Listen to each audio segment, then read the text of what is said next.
नमस्कार। डॉक्टर संजीव भानावत के चैनल में आपका हार्दिक स्वागत, अभिनंदन। एक समय था जब हम टीवी को इडियट बॉक्स कहते थे। टीवी हमारे ड्राइंग रूम से निकलकर हमारे बेडरूम में प्रवेश कर गया था। टेलीविज़न के प्रभावों को लेकर उस पर प्रसारित विज्ञापनों का बच्चों पर क्या असर होता है, उसको लेकर के लंबी बहसें चला करती थी। मुझे ये भी ध्यान है कि वो दौर था जब इस बात पर विचार विमर्श किया जाता था कैसे टेलीविज़न ने हमारे निजी क्षणों को चुरा लिया है और कैसे सामाजिकता विलुप्त हो रही है। धीरे धीरे यह सब कुछ सामान्य होता चला गया और टेलीविज़न हमारे दैनिक व्यवहार का एक अभिन्न हिस्सा बन गया। लेकिन जिस तरह से अभी कुछ वर्ष पहले ये सवाल उठाया गया कि क्या प्रिंट मीडिया समाप्त हो रहा है, वैसे ही अब यह सवाल भी उठने लगा है, क्या टीवी का अंत आ गया है? क्या हम मनोरंजन की एक नई दुनिया में प्रवेश करने जा रहे हैं? वो दौर भी था जब टेलीविज़न ने परिवार को एक साथ बांधा, एक साथ रखा।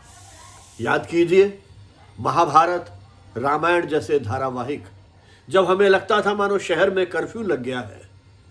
न सिर्फ परिवार के लोग बल्कि आसपास के परिवारों के सदस्य भी घरों में आकर के बैठ जाते थे और रामायण, महाभारत जैसे अनेक ऐसे धारावाहिक थे जिनको सामूहिक रूप में बैठ के देखा जाता था। ऐसी परंपराएं विकसित हो गई थी। याद कीजिए, शाम का वो समय, बुधवार, शनिवार, जब टेलीविज़न पर फिल्में आया करती थी। चित्रहार जैसे फिल्मी गानों पर आधारित कार्यक्रम आया करते थे। एक तरह से टेलीविज़न मनोरंजन का नहीं बल्कि हमारी जीवन का, हमारी दिनचर्या का एक अविभाज्य हिस्सा बन गया था। लेकिन आज टीवी एक कोने में लगता है चुपचाप खड़ा है और हमारे हाथ में आ गया है मोबाइल, टैबलॉइड या स्मार्ट टीवी रिमोट। सवाल उठता है, क्या वास्तव में टीवी का अंत हो रहा है? क्या हम मनोरंजन के एक नए युग में प्रवेश करने जा रहे हैं? पिछले कुछ वर्षों में आपने सुना होगा ओटीटी का नाम।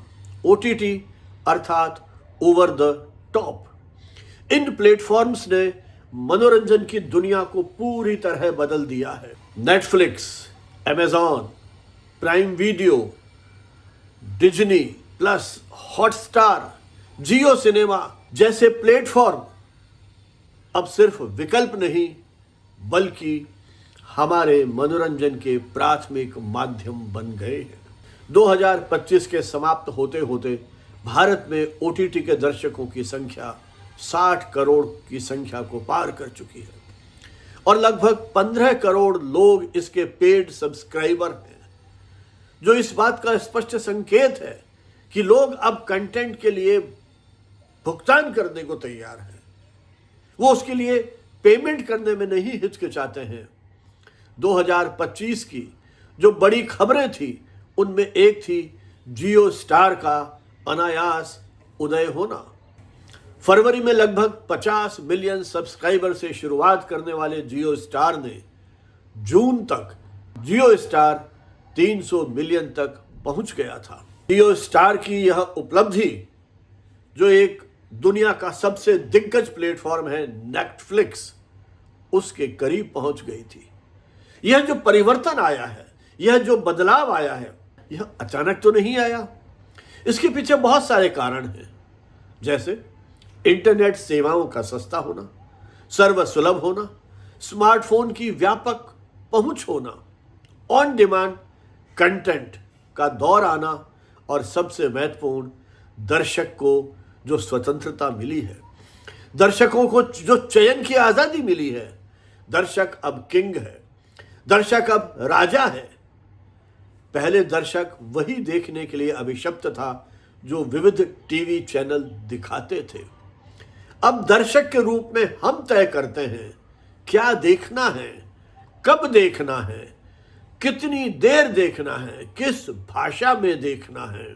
ओटीटी ने दर्शक को कंट्रोल रूम की चेयर पर बैठा दिया है। वो उसकी कुर्सी पर बैठकर अपने आप को किंग समझता है। अब आप रात में नींद नहीं आ रही है, आप कहीं यात्रा पे हैं, प्लेटफॉर्म पे आगामी ट्रेन, फ्लाइट या बस की प्रतीक्षा कर रहे हैं। आप रात की 2 बजे यदि वेब सीरीज देखना चाहते हैं, उन प्रतीक्षा की घड़ियों में देख सकते हैं। आप चाहते हैं कि वो वेब सीरीज कुछ ही देर में खत्म हो जाए, हम छोटा कंटेंट करके देखें, वो भी संभव है। सब कुछ आपके हाथों में है, आपके द्वारा नियंत्रित है।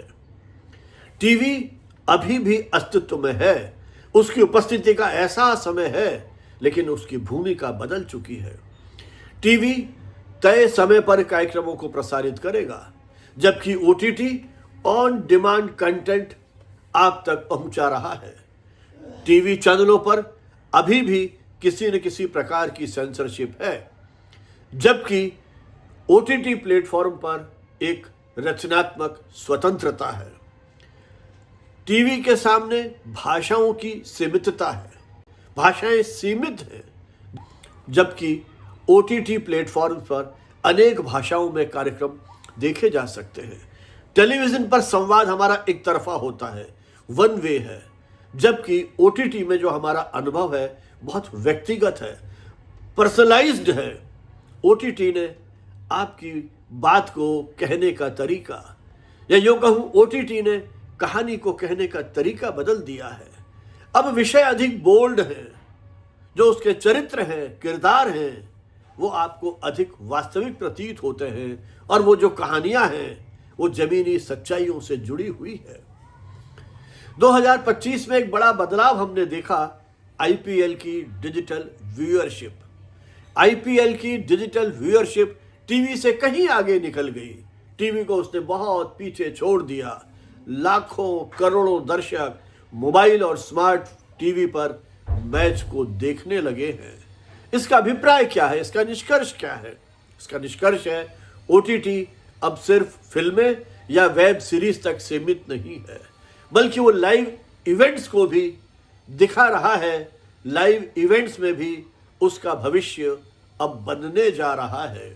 Sports, reality shows, musical concert, सब कुछ डिजिटल प्लेटफॉर्म की ओर शिफ्ट हो रहा है। ओटीटी की सबसे बड़ी ताकत है स्थानीय कहानियां, स्थानीय भाषाओं में, स्थानीय चरित्रों में। कितना बड़ा जुड़ाव उसने स्थापित किया है अपने दर्शकों के साथ। आज आप तमिल, तेलुगु, मलयालम, मराठी, बंगाली, भोजपुरी, जिस भाषा में चाहें उस कंटेंट को देख सकते हैं, और इससे उसे मिली है एक राष्ट्रीय पहचान। ये वही कहानियां हैं जिन्हें पहले बड़े चैनलों पर, बड़े टीवी चैनलों पर कोई स्थान नहीं मिलता था। ओटीटी ने उन्हें मंच दिया और दर्शकों ने उन्हें हाथों हाथ अपना लिया। तो क्या टीवी बदल रहा है? यह हमारा सीधा सीधा सवाल है। सवाल है, क्या टीवी खत्म हो रहा है? उसके अस्तित्व के सामने क्या प्रश्न चिन्ह लग रहा है? उत्तर आज की तारीख में थोड़ा संतुलित है। टीवी खत्म नहीं हो रहा है, उसकी भूमिका बदल रही है, उसका स्वरूप बदल रहा है। अब टीवी सामूहिक देखने का माध्यम मात्र रह गया है, जैसे न्यूज़, लाइव डिबेट्स, स्पोर्ट्स के शोज। लेकिन ओटीटी एक व्यक्तिगत अनुभव का मंच बन गया है।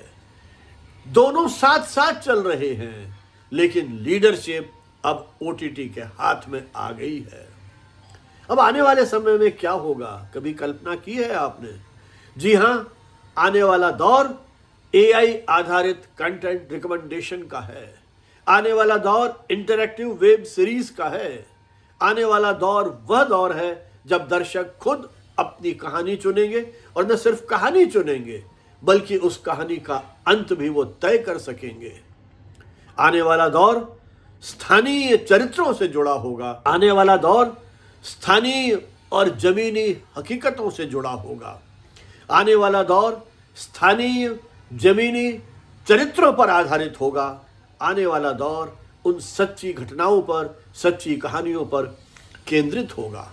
ओटीटी सिर्फ मनोरंजन नहीं, संस्कृति और संवाद का मंच बनने जा रहा है। तो प्रश्न ये नहीं है कि टीवी का अंत हो रहा है, प्रश्न ये है कि क्या हम मनोरंजन की एक नई दुनिया में प्रविष्ट हो रहे हैं। और जवाब है हाँ, बिल्कुल, हम एक मनोरंजन की नई दुनिया का एहसास कर रहे हैं। टीवी ने हमें देखने की आज़ादी दी है, तो ओटीटी ने हमें चुनने की आज़ादी दी है। और शायद यही आज के दर्शक की सबसे बड़ी ताकत है। आप क्या सोचते हैं मनोरंजन की इस दुनिया के बारे में? कमेंट बॉक्स में लिख करके हमें बताइए।